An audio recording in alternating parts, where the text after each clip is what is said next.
শংকৰদেৱ শিশু বিদ্যা নিকেতনৰ প্ৰধান আচাৰ্য মহোদয়কে, সকলো সন্মানীয় আচাৰ্য ছাত্ৰ ছাত্ৰী আৰু অভিভাৱক,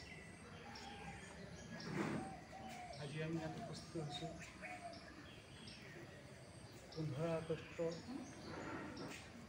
যিটো সকলোৱে জানে যে 1947 চনত আমি ইংৰাজৰ পৰা স্বাধীন পাইছিলোঁ। কিন্তু তাৰ লগে লগে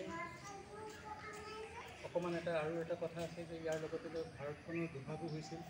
পাকিস্তান এফালে আৰু আনফালে ভাৰত বিখণ্ডিত হৈ ভাৰত এটা ভূমি য'ত ধৰ্ম নিৰপেক্ষ গণতান্ত্ৰিক পদ্ধতিৰে ৰাষ্ট্ৰ পৰিচালনা কৰাৰ পণ লোৱা হৈছিল। ভাৰতৰ স্বাধীনতা হ'ল, আমি অধিকাৰ পালোঁ, কিন্তু তাৰ লগে লগে আমাৰ কিছুমান কৰ্তব্যও থাকে। যদি আমি অধিকাৰৰ কথাই অকল চিন্তা কৰোঁ আৰু কৰ্তব্যৰ প্ৰতি যদি আমি সচেতন নহওঁ, তেন্তে স্বাধীনতাৰ কোনো অৰ্থ নাথাকিব। যাই কি নহওক,